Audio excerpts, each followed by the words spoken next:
Коста, готини пичове, тук сме на плажа във Варна с Яни Саунда и с Мартин Кралски. И днес ще отваряме тези 3 пак блистера на KS Rising. Много бързо говоря нещо, което не сме... Да. Едно, което е за Яни. Благодаря. 2 за Марто. Да отваряме.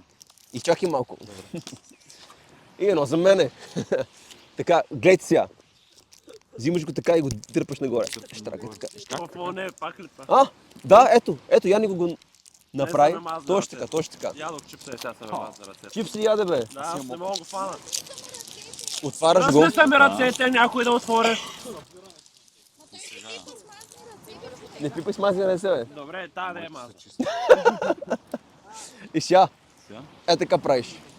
Към камерата. И сега, предната карта я слагаш Добре. отзад. Ама е сега като той го... Аре, бе, братле. Хайде бе, Робе. Трябва да ги извадиш само. Тази не е мазна. Трябва да ги извадиш, вика само. Дайте ги Той извад. не го да отвори лудя. Сега, така правим. Тази отзад, така. И следващото пак отзад. И така всичките до края. За да видим. Аз не знам къде е края. Те са 10 карти, мисля. Добре, не ги броя.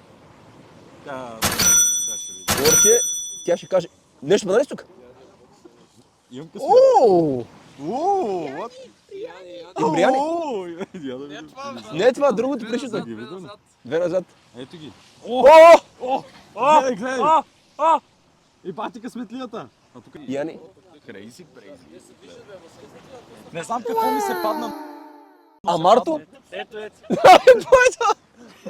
Не знам даже какво. Не е това енергията, бе! Марто няма нищо. Много ли е силно?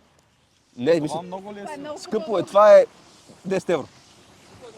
Може Искам би. половината. Може би е толкова. Браво. Чакай, това Не е Само това. аз също да спечеля. Ай, така. Хареса и за още.